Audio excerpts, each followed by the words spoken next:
예, 강의를 시작하기 전에 우리 주민들이 어떤 의미에서는 재개발을 찬성했던, 반대하셨던 각자의 입장이 있고 각자의 환경이 있고 각자의 이해가 있었다라고 생각합니다. 오늘 이후로 여러분, 우리가 서로 미워할 필요도 없고 또 서로 정오할 필요도 없고 각자 우리가 이해하고 있는 범위 안에서 일을 해오셨고, 오늘 제가 강의를 하고 난 뒤에도 본인들이 어떤 선택을 해가든 그 선택은 자유입니다. 거기에 대해서 우리가 너무 비난하고 힐난하고 그렇게 살 것이 아니고 각자 자기에게 옳은 대로 선택해 간다라는 것입니다. 그런데 제가 오늘은 여러분이 선택을 하는 데 있어서 어떤 선택을 하면 좋을까 하는 것을 제가 이해시키는 차원에서 제가 강의를 드리려고 합니다. 그래서 우리 서로 지금까지 오시면서 제가 보니까 저는 찬성하는 놈, 저는 반대하는 놈, 이렇게 너무 그러시는 것 같고, 또 앞서 우리 장로님 잠시 말씀해 제보고도 20억을 받았다라고 하길래 제가 20억 받았으면 제가 어디 가고 없습니다. 그렇죠? 예, 그런 얘기도 있는데 여러 가지 오해를 가지고 살았지만, 여러분, 저는 제가 목사로서 어떻게 하든 지역 주민들이 안전하고 행복한 그런 삶이 되도록 하는 것이 제 꿈이고 목표다라는 것을 여러분 기억을 하시기를 바랍니다. 우리 옆에 있는 분들과 잘 아시는 분도 있고 잘 모르시는 분들한테 인사합시다. 잘 될 겁니다. 한 번 더 잘 될 겁니다. 더 잘 될 겁니다. 반드시 잘 될 것입니다. 우리가 더 잘 되고 또 여러분들의 삶이 재개발이 되든 안 되든 더 행복한 삶이 되었으면 좋겠습니다. 그런 것을 가지고 제가 오늘 강의를 하려고 합니다. 자, 여러분, 오늘 제가 드리고 싶은 얘기는 이런 것입니다. 이제 여러분은 오늘 이 자리에 오시면서 많은 고민을 하고 오셨다라고 생각합니다. 그런데 제가 볼 때는 여러분이 이제 결정을 하셔야 될 시간이 됐습니다. 화면에도 나오게 해주세요. 결정을 하셔야 될 내용이 있습니다. 그게 뭐냐면, 첫째는 분양 신청하고 나는 아파트 하나 받아서 행복하게 죽을 때까지 살련다 라는 결정을 하나 할 수 있습니다. 또 하나는 뭐냐면, 나는 분양 신청하고 분양권 팔고 떠난다. 아무리 내가 40년을 살았던 50년을 살았던 이제는 노문동 지긋지긋하다. 나는 정동 고향을 떠나서 나는 이제 분양권 팔고 떠나가련다. 이런 마음을 가지실 수도 있습니다. 또 어떤 분들은 분양권 팔고 하는 그게 보통 문제가 아니라더라. 그래서 지금 내가 나왔는데 여러분 손에 다 들려있죠. 여러분 이제 내 땅은 얼마고 그 다음에 내 집값은 얼마고, 그래서 여러분 손에 들려있는 건 땅값하고 건물값하고 이렇게 되는데 생각보다 많이 나왔네. 이 정도 같으면 나는 팔고 그냥 간다, 이럴 수도 있습니다. 거기에 대해서 여러분 자유입니다. 그 다음에 하나 더 할 수 있는 것은 우리 분양 신청을 거부하고, 무슨 소리냐, 이것 들고 내가 분양 신청하라 말이냐, 못하겠다. 그리고 분양 신청을 거부하고 정비구역 해제 동의서를 작성하고 난 뒤에 나는 내 재산 지켜서 내 재산의 가치를 인정받고 싶다. 이해가 되시죠? 요 네 가지를 중점으로 제가 설명하겠습니다. 그래서 이 네 가지가 가지고 있는 맹점도 있고 어려움도 있습니다. 뭐 다 똑같다는 건 아닙니다. 그래서 이런 부분에 대해서 제가 설명을 해갈 텐데 여러분 이해를 잘 하시고, 지금 여러분 마음속에 나는 1번, 2번, 3번 미리 점 찍어 놨다가 다 듣고 난 뒤에 바꾸셔도 되고 변함없이 그 길로 가셔도 됩니다. 그래서 이제는 뭐 희망 제작소가 어떠니 저떠니 원망도 하지 마시고 여러분이 그렇게 여러분의 길을 걸어가시는데, 제가 이 네 가지에 있어서 문제점들을 함께 설명해 가고 이해해 가려고 합니다. 자, 종전감정평가 기대만큼 잘 나오셨습니까? 하고 제가 질문을 해봅니다. 여러분 이제 분양 우리 받으려고 종전감정평가를 다 받았습니다. 전체 평균은 보니까 대략 공시지가의 평균 1.68배 정도 나왔다라고 되어 있습니다. 여러분 집집마다 다 다릅니다. 그래서 말하기를 다른 지역보다는 우리 노문동이 더 잘 나왔다, 그런 얘기도 저도 들었습니다. 그런데 여러분 요거는 제가 칭찬을 좀 받아야 돼요. 왜냐하면 제가 끊임없이 이 재개발 정비구역 안에서 1.5배 이상 나오는 데 없더라 하는 강의를 들어보셨죠? 예. 그렇게 외치고 있으니까 아마 봐라 1.67배 안 나왔나 이렇게 해서 적어가는지 모르겠습니다만은 그건 뭐 그 속을 내가 안 들어가 봐서 모르겠습니다. 그런데 여러분 하나 기억하셔야 될 것은 여러분 손에 들려있는 공시지가의 1.6배든 2.1이든 아니면 1.3배든 그것은 2019년도 공시지가가 아니라 아마 2018년도 공시지가를 가지고 한 거 맞죠? 네, 제가 그렇게 알고 있습니다. 2017년 공시지가는 조금 올랐죠. 예, 그걸 여러분 이해를 하시면 좋겠습니다. 그런데 자, 이 부분을 여러분 받아들고 어떤 생각을 하셔야 되는가 하면 다음을 한번 봅니다. 자, 감정평가 다른 구역보다 더 잘 나왔다고? 분양가가 더 올랐다는 사실은 왜 말 안 할 거예요? 조합에서. 여러분 2017년 11월 12일 예, 제가 여기 책자를 가지고 나왔습니다. 2017년 11월 12일 총회 책자 54페이지에 보면 미래에셋과 계약을 하는데 입찰 제한서가 780만 원으로 되어 있습니다. 그 말은 미래에셋에다가 780만에 팔겠다 얘기예요. 그럼 우리는 분양가를 저보다 높아야 됩니까? 낮아야 됩니까? 왜요? 왜 낮아야 되죠? 아니 미래에셋에 파는 것보다 우리가 왜 낮아야 됩니까? 조합원이니까. 내 돈 가지고 사업하잖아요. 내 땅 가지고. 그러니까 미래에셋에 780만 원 팔면 우리한테는 한 700만 원에 팔든지 그래야 정상이죠. 잘 모르시는 모양이에요. 그러면 여러분은 900만 원에 사세요. 자, 그렇습니다. 그런데 지금 여러분에게 배포된 이 조합원 책자, 어저께 여러분이 다 받으신 이 책자에는 아마 여러분들이 보시면 알겠지만은 뭐라고 나옵니까? 분양 최저가가 895만 원 나온 거 보셨습니까? 계산 다 하셨어요?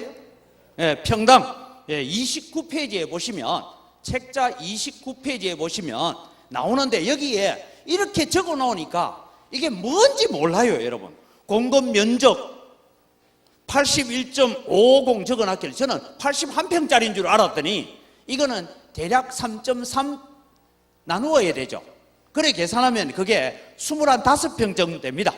이렇게 해서 지금 조합원들에게 분양 최저가로 나온 25평형짜리는 895만 원. 그 다음에 좀 큰 거로 넘어가면 42평짜리 가면 950만 원. 48평짜리로 가면 1250만 원. 그 다음에 좀 더 큰 거는 1251만 원. 이렇게까지 나오는 걸 여러분 이해하셔야 됩니다. 여기에 29페이지를 보시면 그렇게 분양가가 정해져 있다. 그런데 거기에는 뭐가 설명되지 않느냐 하면 양도소득세니 취득세니 뭐 이런 것들은 전혀 설명되지 않고 있습니다. 그 다음에 여러분 한 페이지를 더 뒤로 넘어가 보면 30페이지, 31페이지, 32페이지에 나오는 내용들도 있습니다. 거기에 여러분 참 중요한 내용이 하나 있습니다. 비고란을 여러분 보시면 나오는데요. 거기에 나온 얘기를 같이 한번 볼까요? 추후 일반 분양가의 책정, 기업형 임대사업자와의 협의 결과에 따라서 수입 추산액 및 추정 비례율 등이 뭐 한다고요?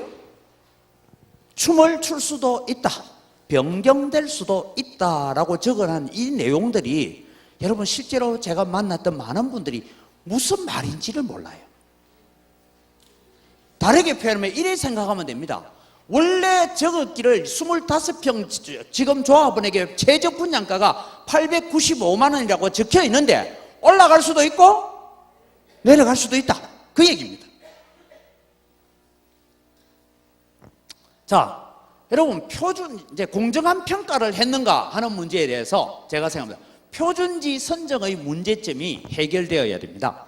지금 주민들 가운데서 제가 알기에는 40군데의 표준지 가운데서 19분이 왜 내 집이 표준지이기는 한데 이 표준지 평가를 이 정도밖에 하지 않았습니까 하고 이 신청을 했고, 이 동네를 감정평가했던 두 회사 이외에 지금 다른 회사가 와서 표준지 평가의 선정을 잘 했느냐 못했느냐를 국토부에서 내려와서 다시 평가를 하고 있다는 거 아시죠?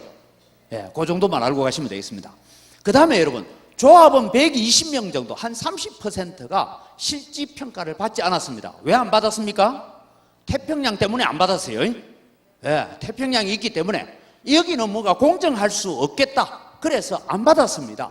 그래서 실지 조사를 하지 않고도 공부상 평가로 분양 신청을 받겠다 하는 것이 이게 얼마나 위험한가 하는 것을 여러분 기억을 해 가셔야 됩니다.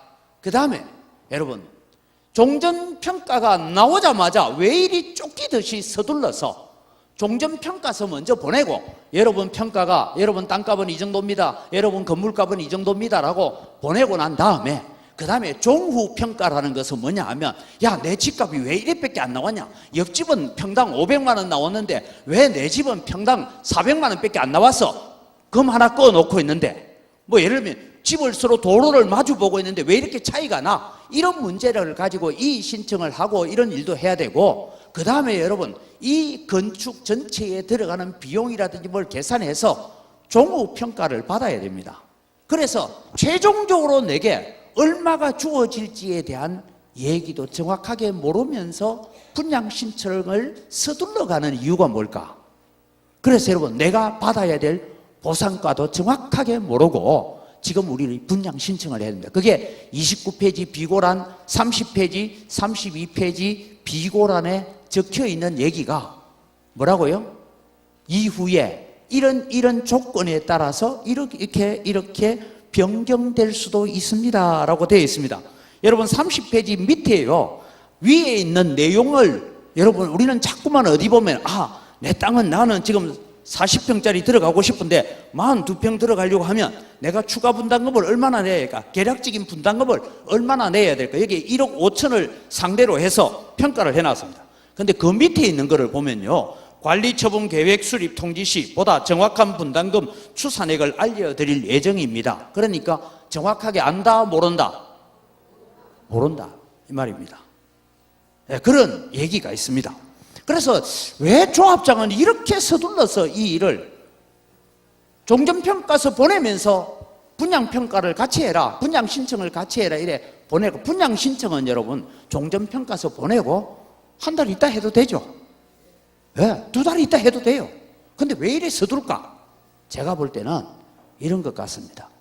지금 조합은 엄청난 마이너스 재정이 있다는 건 아시죠? 재정이 마이너스 재정이. 그런데 여러분, 빨리 관리처분이든 분양신청이든 분양신청을 하게 되면 분양신청 비례율이 어느 정도 나오게 되면 저 허그자금이라고 거기에서 전체 몇천억을 주게 돼 있는데 그 중에 한 300억 정도를 먼저 쓰라라고 줄 수 있습니다. 그런 돈. 그 다음에 저는 생각을 좀 다르게 합니다만은, 지금 여러분 우리 누문희망제작소가 하고 있는 일이 몇 가지 있습니다. 조합 설립할 때 제대로 했나?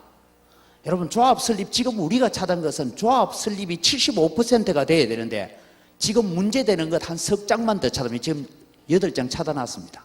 석 장만 더 찾으면 조합 설립 자체가 무효가 됩니다. 여러분 화정 2구역 아시죠? 화정 2구역은 조합 설립 무효가 돼가 땅 다 팠다가 지금 멈추었다는 거 아시죠? 그런 사정이 있습니다. 그 다음에 우리는 조합장과 이사 임원들에 대한 자격 부존재 확인 소송도 하고 있습니다. 그 다음에 제가 알기에는 전에 우리 KH라고 정비업체에서 이 조합장과 이런 비리를 저질렀다 해서 지금 검찰에 고발을 했고 광역수사대에서 수사를 하고 있습니다. 물론 그것은 시간을 끌 수도 있겠지만 이런 문제가 걸리기 전에 후다닥 해치우고 가려고 하나, 이런 생각이 들기도 합니다. 그런 부분을 여러분 보십시오. 그 다음에 여러분, 지난 14일 날 구청에서 주민 간담회를 했습니다. 뭐 때문에요? 종전자산평가를 하러 나오는 감정평가사에 대한 문제를 가지고 우리가 이의를 제기했고 그것 가지고 회의를 했습니다. 목요일 날 오후 늦게까지 회의를 마치고 이 일을 좀 서로 통화가 될 때까지 한 27일쯤에 발송해도 되겠다라고 얘기했고, 그 회담 이후에 제가 알기에는 토요일 날, 금요일 날 감정평가 받은 분들이 있어요. 아, 나는 받아보자 해가 몇 집이 받았다는 얘기를 들었습니다. 그러면 여러분, 감정평가 받은 사람들이 있으면 그 평가서에 대한 내용이 그대로 나가야 됩니까? 달리 나가야 됩니까? 달리 나가야 되죠. 그런데 이미 금요일 날 우편 발송은 끝났습니다.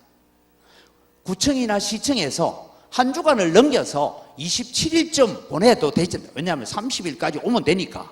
그래 보내도 된다 했는데도 불구하고 한 주간을 앞당겨서 그렇게 서둘러 작업하는 이유가 뭘까? 이런 생각이 여러분 의구심을 가지게 만듭니다. 그 다음에 여러분 눈에 잘 안 보이시겠지만 나중에 이 자료는 밖에 우리 누문희망 제작소 직원들에게 저거 뭡니까? 하고 달라 하면 드릴 거예요. 저게 뭔가 하면 40군데 우리 이 누문동 지역의 표준지 평가 지점입니다. 그래서 여러분 집이 저 표준지 점에 어디에 가까이 있느냐에 따라서 내 집 땅값이 왔다 갔다 할 수 있습니다. 이해가 되십니까? 예. 그래서 표준지가 낮은 곳에 내가 붙어 있으면 억울하게도 내 집값이 싸요. 그런데 표준지가 좀 높은 곳에 내가 가까이 붙어 있으면 어떻게 했어요? 내 땅값도 올라가요. 그래서 이 표준지 선정에 대해서 저희들이 이 신청을 하고 일을 하고 있습니다. 왜 제가 이 표준지를 보여주는가 하면요, 이런 얘기입니다. 들쭉날쭉 적용한 보정비율, 이게 보정비율이란 게 뭔가 하면 이런 얘기입니다. 원래 내 집은 공시지가가 200만 원인데 어떤 집은 똑같이 공시지가가 200만 원인데 1.3% 나와서, 지금 대략 1.3% 나온 쪽이 금남로 쪽으로 제가 알고 있어요. 우리 그거 다 조사 다 했습니다. 1.3%가 나와가지고 내 집이 공시지가가 200만 원인데 260만 원 나온 사람이 있어요. 예? 그런데 어떤 사람은 똑같이 공시지가가 200만 원인데 자기는 420만 원 나온 데 있어요. 2.1까지 가는 데가 있으니까. 그 중간에도 있어요. 1.5배 나온 사람도 있고 1.6배 나온 사람도 있고, 뭐 공시지가를 기준으로 했을 때 이게 들쭉날쭉해요. 그래서 제가 이거 무엇을 근거로 이거 했느냐 하니까 방법은 감정평가 지 마음대로 한 것밖에 없다, 이 생각이 안 들어요. 차라리 여러분 누문동 전체를 놔두고 표준지가를 정하든 어떻게 하든 공시지가가 이미 정해져 있지 않습니까? 그 정해진 지가에 평균적으로 산출해서 나오면 괜찮은데, 아마 여러분들이 아시다시피 어떤 집은 나는 2.1배 나와서 그래서 많이 나온 사람이 있습니다. 제가 어느 집인지도 대충 다 알아요. 이미 우리 집은 다 찍어고 확인 다 했어요. 그 다음에 또 어떤 집은 작게 나온 집이 있어요. 그래서 무엇을 근거로 했을까? 제가 볼 때는 감정평가사 마음대로 했다. 물론 자기들은 변명할 게 있겠죠. 정부가 표준지가를 정해놓고 뭐 이래가지고 어쩌고 저쩌고 할 겁니다. 그런데 여러분, 이런 부분을 바라보면서 제가 참 답답하다. 자, 여러분 한 가지만 물어보세요. 여러분 여기에 뭐 마음의 상처는 받지 마십시오. 골목 안으로 들어가서 리어카 겨우 들어갈 수 있는 집이 있습니다. 제가 그래 산다 생각합시다. 그런데 어떤 집은 차가 마음대로 다닐 수 있는 길에 붙어 있는 집이 있습니다. 그러면 여러분은 어느 집이 더 나을까요? 그러면 차로가 붙어 있는 집이 비례율이 올라가야 됩니까? 저 골목 안집이 올라가야 됩니까? 예, 여기까지만 제가 하겠습니다. 왜냐하면 그게 뒤집혀져 있으니까 문제예요. 예, 그런 문제가 발생되어졌다. 그 다음에 여러분, 제가 전에도 한 말씀드렸는데 2년 전에 함양에 교회 개척한다 해가지고 함양읍에서 변두리 쪽에 나갔는데 이 교회당 짓기 위해서, 이 예배당 사기 위해서 땅값 얼마 지불했나 물었더니 2년 전에 거기에 땅값 300만 원씩 주고 샀답니다. 자, 여러분 누문동 안에서 우리 집은 공시지가가 150만 원이었는데, 평당 150만 원이었는데, 야, 우리 집에 2배가 나와서 300만 원 나왔다. 야, 신난다. 예, 함양에 가서 사십시오. 광주 땅 안에는요 300만 원 주고 땅 살 만한 데 있거든 하면 찾아보세요. 있습니까? 근데 누문동 한복판, 여기 여기서 여러분 300만 원 나왔다고 와 하고 깨춤 출 때가 아닙니다. 이게 200% 나오면 뭐합니까? 300% 나오면 뭐합니까? 그런 생각을 여러분 가져주시라, 그런 말씀을 제가 드리는 것입니다. 그 다음에 여러분 분양가를 비교해보면, 앞서 제가 29페이지를 봐라고 했는데 분양가를 비교해보면 25평은 895만 원, 31평은 915만 원, 이게 평균치로 계산해 봤습니다. 34평은 925만 원, 42평은 1250, 그 다음에 49평은 1251만 원, 뭐 이렇게 52평은 1280만 원 이렇게 나오더라고요. 그러면서 30페이지, 32페이지에는 추정 비례율은 춤을 출 수 있다라고 적어놨습니다. 그런데 여러분 2017년 11월 12일 총회 책자는 뭐라고요? 평당 780만 원에 누구에게 판다고? 미래에셋에 판다. 그랬다가 지금은 내가 아무리 작은 아파트를 살려고 해도 895만 원입니다. 그러면 얼마쯤 더 줘야 되죠? 한 100만 원 더 줘야 되죠? 계산 안 됩니까? 그러면 여러분 우리 감정평가가 내 땅이 한 100만 원 더 나왔다고 잘한 거예요? 못한 거예요? 이걸 도진개진이랍니다. 그죠? 땅값 좀 더 준 것처럼 해놓고 분양가 올려놨어요. 그러니까 여러분 우리가 집을 사서 들어가려면요, 내 돈 들어가는 건 더 많이 내야 된다 이 말입니다. 제가 전에도 강의했죠. 50평 땅 줄 테니까 내가 30평짜리 아파트 들어가려면 돈이 만큼 필요하다, 이런 얘기를 제가 했던 것을 여러분 기억을 하시기를 바랍니다. 그 다음에 여러분 유동, 임동, 중흥건설입니다. 중흥건설은 우리나라 도급순위 22위입니다. 그리고 평당 공사 비용을 420에서 430만 원을 들여서 공사하겠다, 계약서가 그렇게 되어 있답니다. 그런데 여러분 누문동은 주식회사 한양 도급순위 25위입니다. 중흥건설보다 한 3등 정도 빠지니까 뭐 비슷하다 봅시다. 그런데 공사 비용을 385만 원, 그래서 유동, 임동보다 40만 원 정도 낮게 책정을 했습니다. 그러면 여러분 평당 40만 원 이상 낮게 책정하면 뭐 해야 될까요? 제가 일부러 답을 적어놔서 여러분 답을 모를까 봐. 뭐라고요? 저가 자재로 사구리 아파트 짓든지, 아니면 공사 중에 이런 이유로 저런 이유로 공사 중 추가 분담금이라는 꼼수가 있습니다. 결국은 여러분 건설사는 손해보고 집 지어줄까요? 안 지어줍니다. 저도요 대구 있다가요 우리 집수리 하나 했는데 교회에서 제가 살던 사택을 4천만 원 안에서 수리하십시오 하고 4천만 원을 받았어요. 계산해보니까 4천만 원 될 것 같아서 했는데 하다가 보니까 요거 들어갔어요. 안 되니까 나중에는요 뒤쪽에 있는 하이샷이 창문틀 결국 달도 못하고 내가 이리 이사 왔어요. 안 해주고 갚으는데 왜 합니까? 여러분 공사하다가 중지대에 있는 아파트들, 공사하다 중지된 빌딩들 한두 번 봅니까? 그렇습니다. 여러분 이 내용은요 제가 왜 밑에다가 적어놓으면 투기꾼들도 다 알고 세입자도 다 아셔야 합니다. 결국은 여러분 분양 신청해서 들어가겠다 하면 저런 위험 부담금, 나중에 공사하다 보니까 추가 분담금이 이렇게 들어갑니다. 공사하다 보니까 밑에 반석이 나와서 그거 깨는데 돈 더 들어갔어요.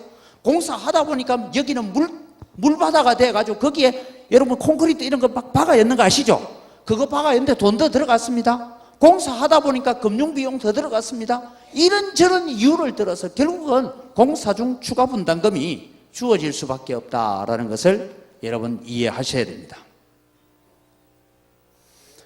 자, 그 다음에 여러분 분양 신청하고 나는 돈이 남는다. 예를 들어서 여러분 집에는 나는 지금 분양 신청을 해서 대략 한 6억짜리 48평짜리를 분양 신청하기로 했는데 내 집은 8억이 나왔다. 그래서 2억 정도 남네. 그러면 이 돈을 지금 줍니까 안 줍니까? 지금 안 준다는 걸 알고 계시죠? 여러분은 분양 신청하는 동시에 계속 조합원으로 남아 있습니다. 물론 이사비와 잠시 동안 한 2, 3년 밖에 나가서 살 수 있는 집을 구할 수 있는 자금을 융자해 주기는 합니다. 그러나 차액이 얼마나 남든지 간에 모든 사업이 마무리되고 이 정비구역이 이제 다 종결되어서 수지타산 종결 후에 지급된다라는 사실을 기억하십시오. 어떤 분은 분양 신청 하나 해놓고 나는 한 10억 정도 여유 자금이 있으니까 그것 들고 이것도 하고 저것도 하고 계획을 세우고 있는데 그거는 여러분 조금 시간을 기다리셔야 된다라는 것을 제가 말씀을 드립니다. 그래서 여러분 분양 신청이 얼마나 위험한가 하는 것도 여러분 마음속에 잘 새기시기를 바랍니다. 그러면 여러분 이제 의문을 가지는 분들이 이런 분들이에요. 누문구역 정비 해제만 하면 됩니까? 질문을 합니다. 누문희망 제작소가 주도적으로 개발해 갈 계획을 작정을 하고 있습니다. 그게 도시재생사업이든 아니면 자가개발이든 하는데 여러분 제가 이 얘기는 시청에도 구청에서도 나누었고 들었고 함께 논의했던 얘기 중에 하나가 여기가 여러분 10만 제곱미터입니다. 3만 3천 평 정도 되는 땅이니까 너무 크다. 그래서 여기를 4개 내지 5개의 작은 단지로 나누어서 아파트를 지으면 수익률이 올라갈 수 있다. 제가 여러분 늘 구청에 가서 시청에 가서 싸우는 이유는 기부채납 줄이라는 얘기입니다. 여러분 이 누문동에는요 기부채납이 드러난 것만 1,400억, 그 다음에 이런저런 이유로 나중에 들어갈 걸 2,000억 정도 들어갑니다. 작은 단위로 개발하면 이런 비용을 줄일 수가 있습니다. 제가 얘기했죠. 나중에 설명이 나오니까 그 부분을 다시 설명을 드립니다. 그렇게 여러분 우리는 해갈 수 있습니다. 넘겨주세요. 희망제수가 주도적으로 개발해 갈 방법 중에 두 번째는 개인이 빌라를 지어 분양해도 여러분이 지금 받는 집가보다는 훨씬 낫다. 왜? 2집 내지 4집이 동업을 해가지고 한 200평 정도 땅이 되면 200평의 70%를 집을 지을 수 있습니다. 그러면은 몇 평짜리 집이 지어져요? 140평. 140평을 집을 짓는데 여기는 용적률이 1300%까지 나올 수가 있습니다.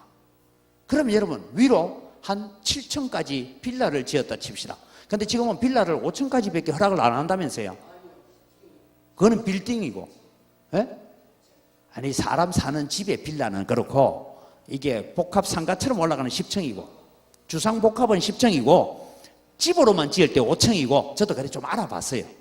그런데 여러분 뭐 주상복합을 짓든 어떻게 하든 집을 지어서 여러분 한번 보세요. 4집이 모여서 50평짜리 땅이 있는 사람 4집이 모여서 야 우리 하나 하자. 여러분 제가 이걸 어디서 발견했느냐면 서울에 가면요. 서울에 여러분 세종문화회관 아시죠? 그 옆에 동아쇼핑센터 있다는 거 아십니까? 그 동아쇼핑센터는 건물이 다 자기 거 아니에요. 원래 그 건물이 양쪽에 2개가 건물을 짓고 있는데 그때 당시에 대통령이 지나가다 저 뭐 하는 거야?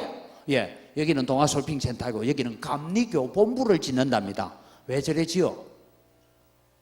2개를 하나로 지어가지고 이게 집합 건물이라는 거예요. 2개를 하나로 지어가지고 지분 이익을 보면 되지. 그래서 감리교가 49% 지분을 가져가고 쇼핑센터가 51%의 지분을 가져가서 거기에서 나오는 수익을 49대 51로 늘 나누고 사니까 괜찮은 장사예요, 아니에요? 그래서 이런 집합 건물을 지으면 된다는 거예요. 그래서 여러분 너무 그렇게 걱정하지 마세요. 왜 누문동이 낙후된 정비구역입니까? 제가 여기 와서도 여러 우리 교인들이 있는 곳에 신방을 가봤는데 누문동만큼 여러분 바둑판처럼 도로 다지되어 있는 동네 있어요, 없어요? 없습니다. 근데 이곳이 왜 낙후된 동네예요? 저거가 지금 도시가스 안 내주고 계속 10년 동안 밀어놓고 이제 와서 낙후됐다 하는 거잖아요. 여러분 집에 도시가스만 들어왔으면 집수리하고 살았겠어요? 지금 그대로 살겠어요? 그렇습니다, 여러분. 그래서 여러분 이 누문 정비구역이 해제가 되어지면 이런 이익도 있을 수 있고 이런 방법으로 개발해 갈 수도 있다. 그 다음에 여러분 저게 여러분 뭐냐 하면 중간에 누문구역이 있죠. 보입니까? 누문구역이 있는데 이 주변을 지금 둘러싸고 있는 점이 뭐냐 하면 저기가 뭐 하는 곳일까요? 지금 아파트 단지를 하고 있는 곳들입니다. 잘 보십시오. 누문구역이 저 지역의 중심점에 있습니다. 제가 이 지도를 가지고 설명하는 이유는 이것입니다. 자, 누문동은 정비구역 해제만 되면 집가 상승은 대세다. 왜? 주변의 개발로 인하여 상승 요인이 발생합니다. 대략 한 7,000세대가 오더라고요. 7,000세대에 한 집에 4명씩 산다 보면 47이 28, 28,000명이 삽니다. 이 사람들이요, 유동, 임동, 양삼동, 월산, 대인, 임동 2구역 등등 이래 있는데, 아까 얘기했죠. 저기에 있는 사람들이, 아파트에 사는 사람들이 우리 누문동에 상권을 형성을 하고 학원가를 만들어 놓고 하면 다 어디 가겠어요? 교통도 여러분 다 누문동 거쳐 가야 되는 거 아시죠? 그죠? 그러면은 저기가 잘 개발되면 누문동 땅값은 내립니까? 오릅니까? 그러면 지금 내 땅값 300만 원 나오고 400만 원 나오고 500만 원 나왔다고 팔고 가시려거든. 팔고 가십시오. 네, 마음대로 하세요. 그거는. 그래서 여기는 중심상업지역입니다. 이 지역이, 누문동이 그냥 주택지가 아니에요.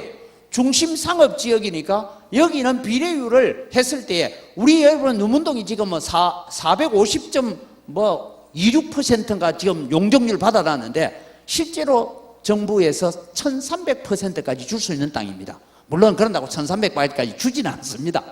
최대치 거기까지 줄 수 있다 이 얘기입니다. 그럼 여러분 여기에 학원가를 만들고 먹자 골목 만들고 조그마한 쇼핑센터를 만들고 이러면 주변에 있는 아파트의 사람들이 다 양동시장과 여기로 올 가능성이 있다. 그러면 땅값은 오른다. 확실히 오신 분들은 똑똑하신 분들이 오셨어요. 자, 그 다음에 여러분 임동, 유동 재개발 제외 지역을 봤습니다. 아시죠? 임동, 유동에 재개발하는데 삼각지로 남아있는 거 아시죠? 춘원당 약국으로부터 그 올라가는 삼각지, 그죠? 거기는 우리는 절대 재개발 안 해! 하고 빠졌습니다. 빠졌는데 여러분 거기에 어떤 집은 1,500만 원 준다 해도 안 판대요. 거기에 여러분 우리 교회 집사님들도 있습니다. 2집이 삽니다. 그런데 지금 나오는 얘기가 제가 최근에는 지금 안 물어봤는데 찾아왔더래요. 그래서 땅값 얼마 주라? 800만 원 줄 테니까 팔아라. 그래서 좀 더 기다려 보세요 집사님. 이랬더니만 얼마 전에 1,000만 원 줄 테니까 팔아라. 자 여러분 유동, 임동이 개발이 되어지면 저는요 그 삼각지보다는 상권이 우리 쪽이 낫겠어요? 그쪽이 낫겠어요? 여러분 다 이제 이해를 하십시오. 그는. 자 양동시장 개발 봅시다. 양동시장에 복개상가를 만들고 이렇게 했는데 그때 여러분 상인들이 양동시장에 일하시는 분들 상인들이 돈 내서 만들었습니까? 정부 지원해서 만들었어요? 제가 알기에는 90%는 정부 지원이 내려왔고 10%가 상인들이 돈을 내서 만들었다 뭐 그렇게 제가 들었습니다. 이건 하도 오래전 일이라서 저는 잘 모르겠습니다. 그 다음에 여러분 아까 제가 처음 오셨을 때에 동명 1구역 해제된 지역을 보셨죠? 거기에 뉴스가 나왔지만 동명 1구역은 해제 이후에 200억을 정부에서 뭐 하느냐 도시재생사업하라고 4년간 그러니까 1년에 얼마씩 오겠어요 그러면 50억 가까이가 내려와서 그림도 그리고 옛날 일제시대 때 있던 그 집도 그대로 보관을 하고 뭐 이러면서 지금 도시재생을 하고 있다라는 거 여러분 아마 들으셨을 거예요. 자 누문동 집가는 제가 볼 때는 골목 안집은 최소한 한 500만 원은 받아야 된다. 저는 그렇게 생각합니다.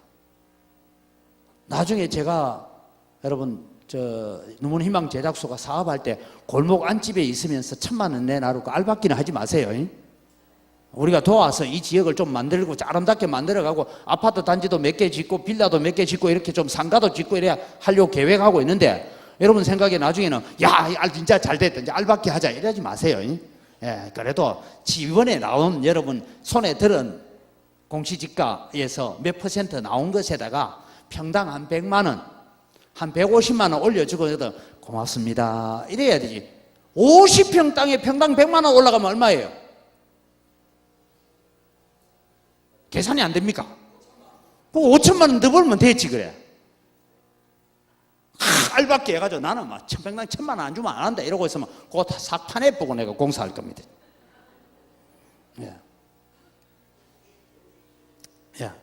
이게 여러분 누문구역이 정비 해제가 되어지면 이런 결과가 올 수 있다 이런 얘기입니다.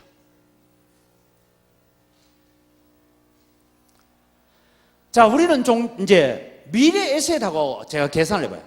분양 신청을 하면 미래 에셋은 얼마 팔까? 이게 계산이 안 나와 있더라고요. 우리는 여러분 내 종전 자산 얼마인지 아시죠? 여러분 손에 들고 있죠? 거기다가 내가 분양받으면 돈 얼마 더 내야 되는지 알죠? 그런데 거기에 조금 더 낼지 덜 낼지는 모르죠? 이게 추가 분담금입니다. 그렇습니다. 그게 여러분 30페이지, 32페이지에 쫙 나와 있습니다. 비례율에 따라서 95%의 비례율일 때는 돈을 더 내야 되고 100%일 때는 이렇고 105%까지 이익을 남길 때는 이렇고 뭐 이런 얘기가 나옵니다. 그걸 여러분 잘 보시고 잘 모르시면 누문희망 제작소로 전화를 하셔서 상담 받으시면 됩니다. 이미 공부 다 해놨어요. 우리 누문희망 제작소 직원들은 공부를 다 해놨으니까 이런 내용은 여러분 내가 가르쳐야 돼요? 조합장이 가르쳐야 돼요? 조합장이 여러분들 다 모아놓고 사실 가르쳐줘야 돼. 이거 제가 할 일 아니에요. 난 목사 할 일이에요. 아무 설명도 없이 일을 지금 이렇게 밀어붙이고 있잖아요. 예. 그래서 여러분 책만 보고 가면요, 책에는 드러난 것만 있습니다. 드러나지 않은 게 뭔가 하면 공사 중에 일어나는 추가 분담금이 일어날 수 있습니다. 또 하나 이런 부담금도 일어날 수 있어요. 어떤 집은 죽어라 나는 못 나간다 내 죽거든 개발해라 뭐 이러고 버티고 있어서 공사가 지연될 수가 있습니다. 그러면 거기에 대한 내용들을 아주 물이 있어요. 이해가 되시죠? 예. 그런 부분을 여러분 한번 염두에 두시고 가시면 좋겠습니다. 예. 자, 다음은요. 미래에셋은 미래에셋에게 얼마에 팔지는 아직 미지수라고 했어요. 자칫 나는 1,000원에 샀는데 미래에셋에는 900원에 팔릴 수도 있습니다. 여러분 여기에 주목을 해야 됩니다. 여러분이 내가 분양 신청을 하고 아까 전에 여러분 우리 분양 신청하면 내가 몇 평짜리 들어가면 얼마짜리 다 나왔잖아요. 그래 들어가는데 조합원 돈으로 사업을 하고 조합원 돈으로 해서 1,000원짜리를 만들어서 이 기업에게는 900원에 파는 결과를 낳을 수도 있다 이 말입니다. 왜 그러냐? 계약서가 엉망이에요. 여러분 우리가요 계약서를 쓸 때 제가 얘기했는데 여러분 앞으로 어디 가서 조그만한 집을 짓든지 뭐 할 때요 건설 회사에서 나온 계약서 들고 와서 계약서 쓰라 하죠. 절대 그 계약서대로만 쓰면 안 됩니다. 원래 특약을 넣어야 돼요. 특약을. 그 특약은 뭐냐? 공기가 지연될 경우에는 얼마나 배상한다. 뭐 할 때는 어떻게 한다. 에? 만약에 이런 이유가 있을 때는 반드시 협의를 한다. 뭐 이런 과정을 안 해놓으면요. 이건 덤태기 덤태기. 왜 제가 그런 얘기 하냐면 이 공사하는 계약서를 보니까 계약서는 건설사 위주로 써놨더라고요. 맞죠? 보면 뭐죠? 예? 절대 여러분 집을 짓는 우리 사람 입장에서 써난 게 아니고 계약서는 건설사에 유리하도록 다 적어놨어요. 그래서 그대로 사인하면 큰일 나십니다. 나중에 나가서 어디 집을 하나 짓든지 하거든 반드시 저한테 와서 제가 상담료는 안 받을 테니까 바깥 300만 들고 오면 제가 상담해 줄 테니까 그렇게 해서 지어야 됩니다, 여러분. 예. 왜? 가벌관계를 잘못 설정했어요. 지금 계약서가 그렇습니다. 시공사와 계약도요 그렇게 돼 있고요. 지금 미래에셋과는 아니 MOU만 맺어 있지만 계약서 제대로 아니 본계약서도 안 했습니다. 예를 들면 이렇습니다. 우리 범일공고의 우리 공동대표로 있는 우리 이창수 사장님 앞에까지 내 물 갖다 준다고 앞으로 나오시는데 한번 이래서 봐요. 이럴 때 내가 광고도 좀 해줄게. 예. 예. 우리 공동대표인데 예를 들어 범일공고 우리 사장님이요 권고를 하나 만들었어요. 권고를 만드는데 하다 보니까 특허권을 하나 냈어요. 그죠? 특허를 내가지고 권고를 만들었는데 100만 원짜리 권고를 만들었어요. 근데 여러분 만들어놨는데 사갈 사람이 없으면 어떻게 해야 돼요? 지가 쓰든지 아니면 90만 원이라도 돈이 급하면 팔든지. 그렇죠? 지금 누문동이 그럴 가능성이 다분히 있다. 왜? 아직 미래에셋하고는 본계약 안 했습니다. 얼마에 사고 팔지도 아직 계약 안 했습니다. 처음에는 780만 원이라 적어놨는데 지금 여러분 좀 큰 아파트 48평짜리 52평짜리 들어가려면 우리가 1200만 원에 들어가야 되는데 그러면 여러분 780만 원에 내가 사가지고 임대사업 할게 하라고 계획했던 미래에셋이 1000만 원에 살까요? 그거는 미래에셋 사장 박현주 지만만 알아요. 우리는 몰라요. 그런 위험을 여러분 우리는 분양 신청하는 순간에 안고 갈 수도 있다. 그런 얘기를 제가 드리는 겁니다. 미래에셋이 포기하면 책임은 누가 지죠? 예? 조합장이 집니까? 여러분 관리 처분 딱 넘어간 순간부터요 모든 책임은 조합은 전부 다입니다. 그럼 조합원은 누가 조합원이 돼요? 분양 신청 한 사람이 조합원 되고요 현금 청산하는 사람은 조합은 안 돼요. 분양 신청한다는 건 그렇게 위험할 수도 있다. 그래서 결국은 여러분 덤핑 판매를 해야 될 것이다. 그런 생각도 가집니다. 여러분 분양 신청하려면 이런 위험을 계산해서 분양 신청을 함과 동시에 사업이 마무리될 때까지 조합원으로 무한 책임이 따른다라는 것도 이해를 하시기를 바랍니다. 자, 뉴스테이가 공익을 위한 사업이라고. 예, 맞습니까? 뉴스테이가 정부가 하는 겁니까? 자꾸 공익 사업이라고 내가 구청에 들어가니까 얘기하는데 뉴스테이 여러분 공익 사업 아닙니다. 그래서 제가 연구를 좀 해봤어요. 도시환경법은 도시환경정비법을 누가 도대체 만들었냐 보니까 여러분 광주 사람이 제일 미워하는 전두환이가 만들었더라고. 잘 모르시죠? 이 법이 언제 시작됐는지요. 88 올림픽을 우리나라가 따왔어요. 올림픽을 하려고 하니까 서울 주변에 판잣집도 많고 너무 많아서 비행기 타고 쫙 오다 보니까 야 여기 어디 난민촌이야? 이래 되니까 외국의 선수들과 관광객들과 선수촌 아파트를 지어야 되고 이런 자리를 봐서 밀어야 되는데 죽어도 못 나간다 하고 버티고 있는 사람들이 있으니까 만든 것이 도시환경정비법이라고 합니다. 이 도시환경정비법을 여러분 사람이 먼저다라고 말하고 있는 문재인 정부도 이걸 계속 이어가고 있어요. 바꿔야죠. 얼마 전에 여러분 우리 누문희망 제작소하고 몇몇 사람들이 합심해서 뭘 만들었는지 압니까? 여기 지역 담당하고 있는 김경진 국회의원, 이 국회의원이 법안을 하나 만들었어요. 뭔 법안을 만들었냐 하면 같이 공동 서명을 냈는데 우리가 이 정비구역 안에 있는 조합원들이 정보 공개를 청구할 때에 지금까지 다 있는 정보 공개를 청구 못하게 하고 계략적인 것만 보여주도록 그렇게 입안이 올라갔다는 거 알고 쳐들어갔죠 우리가. 그죠? 가서 항의하고 해서 자기는 그런 거 잘 몰랐다. 그래서 그거 국회에 입안됐다가 포기했어요. 여러분 우리는요 국회의원들한테 그런 로비 안 해요. 그러나 건설회사들은요 어떻게 하면 주민들 눈을 감게 만들고 못 보게 만들려고 로비합니다. 그래서 우리가 가서 항의해서 그것을 못하게 만들었어요 여러분. 그런데 국회의원도 하나 말이 잘 몰랐대요 그런 거. 여러분 낙후된 도심을 밀어버리고 건설사에게 일감 몰아주기용이 결국은 뉴스데이 사업이고 도시환경정비법입니다. 그 다음에 여러분 아시죠? 처음에 여러분 여기에는 5천억이 정부가 지원해가지고 5천억 여러분 보고 나눠주는 줄 알았죠? 그렇게 이해하고 계신 분들이 있더라고요. 그런데 여러분 이 5천억 없어졌다는 거 아시죠? 저리융자도 없어졌다는 거 아시죠? 그래서 여러분 총회 책자에 보면 은행 최고 금리를 넘지 않는 수준에서 돈 빌려온다 이래 되어 있습니다. 전에는 정부가 뉴스데이 사업할 때는 박근혜 정부 시절에는 뉴스데이 사업에 저리로 은행에서 예를 들어서 4% 빌릴 것 같으면 2%로 돈 빌려줄 테니까 이 사업 해라 이래 됐는데 지금은 여러분 그 우리 총회 책자에 보면요 뭐라고 되어 있느냐면 은행 최고 금리를 넘지 못. 나는 은행 최고 금리가 요새 얼마인지 잘 모르겠는데 한 5.0? 4%입니까? 예. 그러니까 한 4% 이자 내고 돈 빌려오겠다 이런 식으로 지금 하고 있는 거예요. 그 다음에 여러분 우리 현 정부의 국토부 홈페이지에 어느 순간에 뉴스데이 사업이 탁 클릭에 들어가면 쫙 뜨다가 싹 사라지고 있습니다. 실종됐습니다.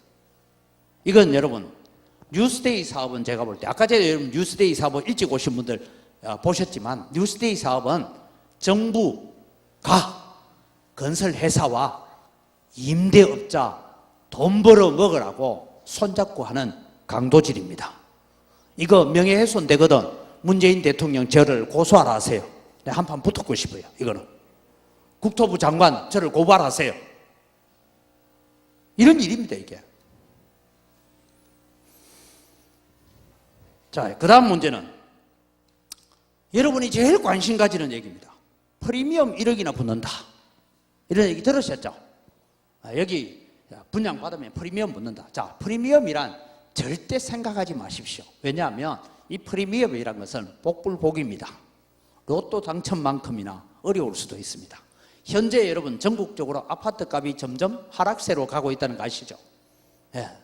막 그건 여러분 이해하시고, 지금 현재 내가 받을 수 있는 돈, 그것만 생각하고 분양 신청을 하든지 반대를 하시든지 투자를 하시든지 그렇게 해야 됩니다. 그 다음에 현재 여러분 손에 들려있는 이 분양 신청서 서류는 확정인 듯 하나 뭡니까? 확정이 아니고 변할 수 있다. 춤출 수 있다. 왜? 사업이 진행되어가는 방향에 따라서 춤출 수 있다. 그걸 여러분 이해를 하시고 프리미엄 생각하시죠. 자, 추가 분담금을 어떻게 알 수는 없을까요? 예, 추가 분담금을 하는 것은 이제 책에도 나와 있습니다. 추후 일반 분양가를 책정을 하고 임대 사업자와 매매 협약 및 계약에 따라서 바뀔 수 있고 하는데, 거의 다음에 얘기는 안 나와요. 그 다음에 얘기하면 공사 중 발생하는 추가 분담금이 있겠어요, 없겠어요? 왜? 공사 비용을 다른 데보다 385만 원이 낮게 책정해가 있어요. 그러면 설계 변경이다 뭐다 해가지고 올라가겠다. 그래서 낮은 공사비, 공기 지연, 경미한 변경 뭐 이러면서 어쩌고 저쩌고 해가 총회 막 수십 번 할 겁니다. 그래 되면 여러분 분양 신청과 동시에 여러분은 언제 날아들지 모르는 추가 분담금에 대한 공포 때문에 잠 못 이루는 밤을 보내야 될 가능성도 있다. 예, 그래서 프리미엄 유혹에 넘어가다 보면 여러분 한데 피가 날 일이 있습니다. 그걸 염두에 두십시오. 그 다음에 이곳은 여러분 프리미엄에 대해서 저는 늘 주장합니다. 이곳은 기업형 임대주택 단지라는 것을 기억하십시오. 제가 만약에 투기꾼이라면 저는 유동 임동에다가 투기를 하면 했지, 여기는 투기 안 합니다. 왜? 여기는 80% 이상이 임대로 들어오는 사람들이고 임대급입니다. 그 다음에 안전한 주거 지역이 아니더라고요. 왜? 1층은 거의다가 상가와 오피스텔로, 아시죠? 상가와 오피스텔. 그러니까 아파트 단지 안에만 들어가 사시겠습니까? 아파트와 주거와 상가와 오피스텔, 사무실이 같이 공존하는 데 살겠습니까? 그 다음에 또 제가 하나 얘기는 이런 거예요. 국도 1호선, 우리 요 교회 앞에 지나가는 여기 국도 1호선이래요. 이걸 저 학생 운동을 상징적으로 하기 위해서 15m로 넓혀서 보관을 해라 이래놨어요. 여러분 아파트 단지 안에, 한 단지 안에 대로가 지나가는 단지 봤습니까? 이거는 여러분 기본 설계가 틀려먹은 거예요. 제가 그 끊임없이 시청에도 얘기했고 구청에도 얘기했습니다. 그런데 여러분 여기에 여러분이 만약에 손주들이 수창초등학교를 다녀야 된다면 유동 임동에 있으면서 수창초등학교 보낼까요? 여기서 수창초등학교 보낼까요? 여러분 판단하십시오. 저는 이 위험한 곳에 아이들 안 두고 싶어요.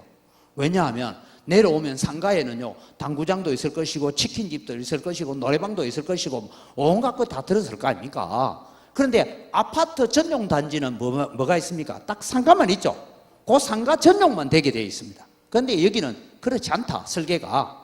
그래서 과연 여기에 프리미엄이 1억이나 붙을까? 그건 여러분 오늘 이 얘기를 듣고 여러분이 판단하시기 바랍니다. 예, 프리미엄이란 말의 유시, 말장난이다 했는데, 프리미엄이란 이해하십시오. P라는 것은 뭐냐면 팔고 정동 고향을 떠날 때 가능하죠. 그렇지 않습니까?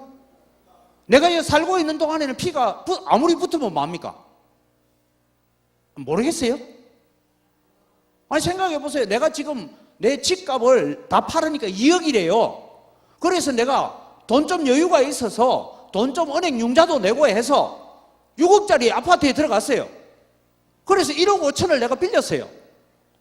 빌려가지고 살면, 그래서 피해가 붙어가지고 1억이 더 붙었다 칩시다.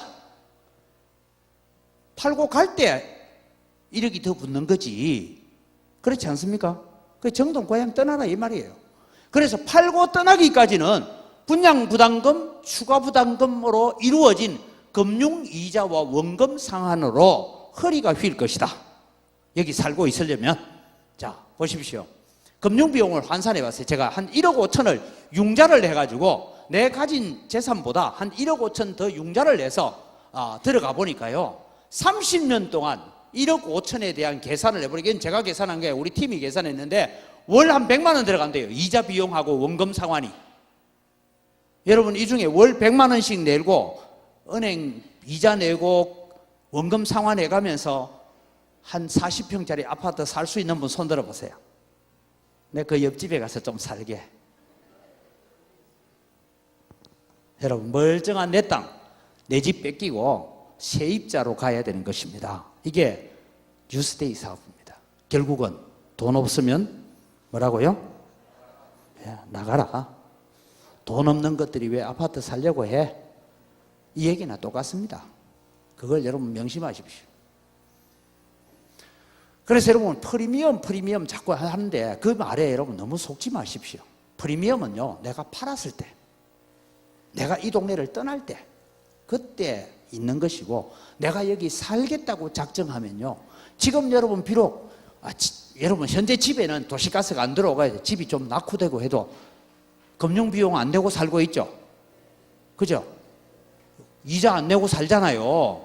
잘 살고 있잖아요. 그 다음에 여러분, 사업 좀 하시는 분들, 사업 잘하고 계시잖아요.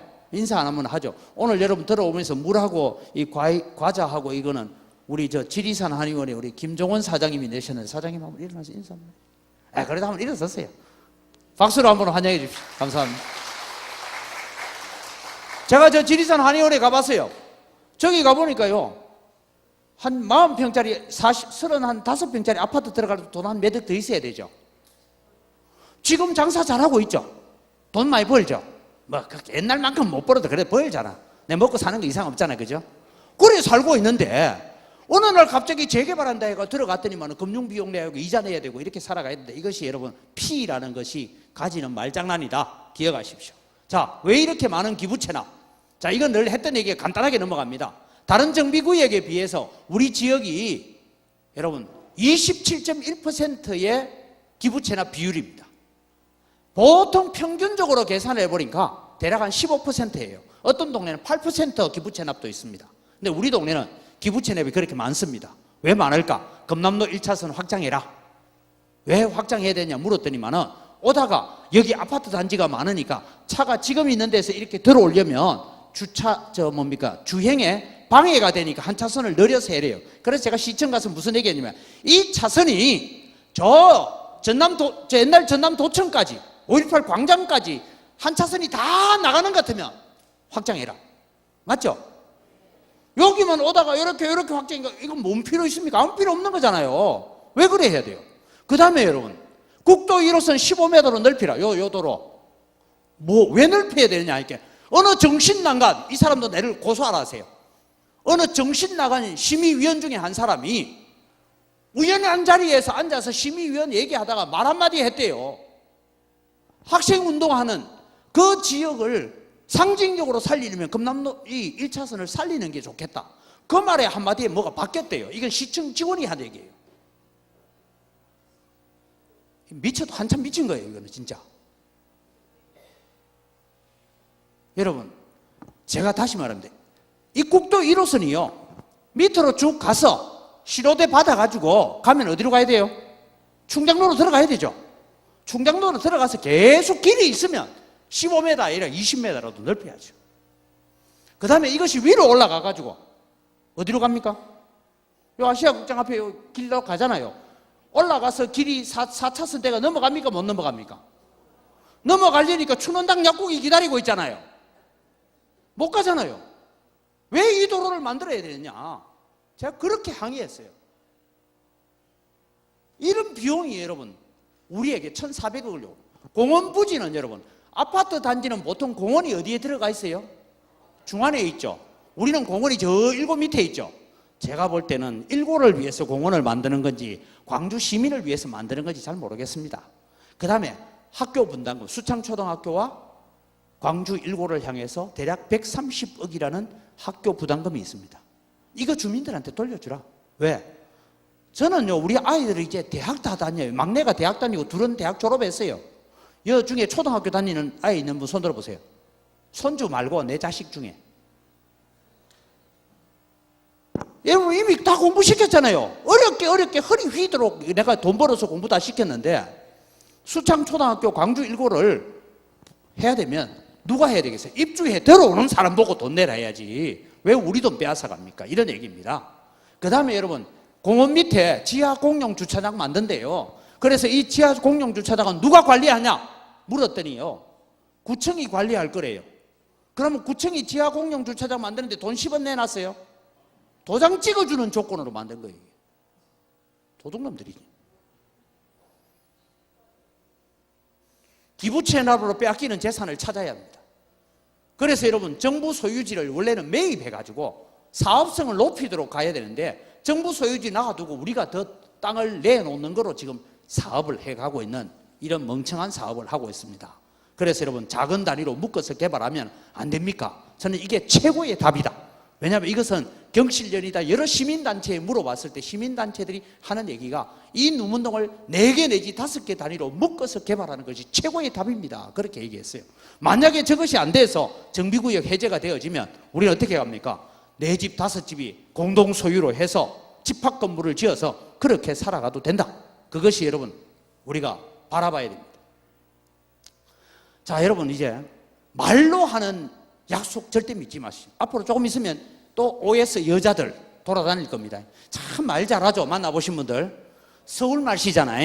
예. 저처럼 대구 말씨, 억센 말씨도 아니고 있잖아요. 여기는요 피가 더 붓고요, 뭐하고요, 막 설명하는데 와 나도 들으니까 기가 솔깃도 조금 빠져들어가더라고. 이 사람들은 전문적으로 훈련된 사람들입니다. 그런데 여러분 도장 딱 찍어준 순간부터 여러분 쳐다봐요, 안 쳐다봐요? 쳐다보도 안 합니다. 서명결의서 딱 받고 나면 끝장이에요. 그 다음에 빠이빠이예요. 갚고 나면 그 사람 어디 사는지도 몰라요. 우리는 조합장이 혹시 무슨 말을 하거든 서면 약속을 받아도 아무 소용없습니다. 왜? 관리 처분 인가가 되고 나면 모든 권한은 시공사로 넘어갑니다. 그래서 갑과 을의 관계가 뒤바뀌게 됩니다. 그런데 우리 누문구역은 여러분 계약서를 이렇게 들여다보면요 갑과 을이 벌써 바뀌어 있어요. 그게 여러분 여기 와 계시는 한때 정비업체에 함께 일하려고 했다 오신 분이 그 얘기를 하고 저도 자료를 보면서 갑과 을이 뒤바뀌었다 얘기했어요. 왜냐하면 항복 문서를 들고 우리 좀 시공 좀 해주세요 이래 들어간 거예요.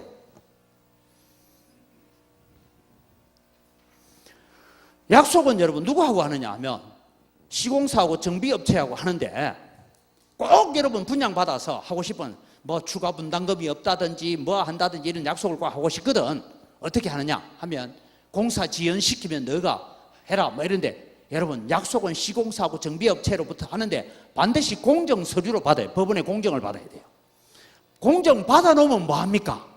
추가 분담금 없어서 우리가 계속해서 공사 못하겠다고 공사 지연시키면 여기 계시는 어르신들 가운데 대부분은 공동묘지에 가 있을 때 공사가 끝날 겁니다. 그렇죠? 네. 어떤 이명계약서를 하든지 이면 약속을 하면 범법자가 됩니다. 여러분 관리 처분 전에는요 반드시 분양 신청 공정성에 대해서 정부가 내려와서 조사를 합니다. 그러니까 여러분 함부로 여러분 이명 계약하지 마십시오. 그래서 제가 얘기해요. 분양 신청은 동시에 끝날 때까지 무한 책임을 지고 가야 된다. 이 얘기를 드립니다. 자, 이제 여러분 결정하셔야 됩니다. 분양 신청하고 무한 책임을 감당하시든지 언제 어떤 방법으로 추가 분담금이 올지 잠 못 이루면서 나는 아파트 한 채 들어가 살아야지 하고 최소한 아마 이 땅 다 밀고 건설하고 뭐 이렇게 하면 한 3년 빠르면 3년 만에 되면 천만다행이죠. 예. 4년 5년 걸리겠죠. 예, 4년 5년 걸리는데 우리 유문숙 고모님 늘 말씀이 4년 5년 뒤에 내가 살아있을지도 모르겠다 이러시는데 그죠? 예, 그런 부분을 여러분 염두에 두십시오. 그 다음에 분양 신청하고 분양권을 팔고 떠나가셔도 됩니다. 그런데 피해가 붙을지 안 붙을지는 귀신도 모릅니다. 아까 제가 피해에 대한 얘기를 했죠. 차라리 피해를 붙이려면 어디가 낫습니까? 유동인동이 훨씬 낫습니다. 여기는 여러분 여러 가지 내 한 집이 분양받아 사는데 여러분 옆에 8집이 뭐예요? 임대 아닙니까? 요즘 세상에 저는 그렇대요. 요새는 여러분 윗집이 좀 쿵쾅거리도 괜찮아. 아랫집이 누가 사는지 잘 봐야 되겠더라고. 아랫집에서 부부 싸움해가 불질러 버리니까 누구 집이 손해예요?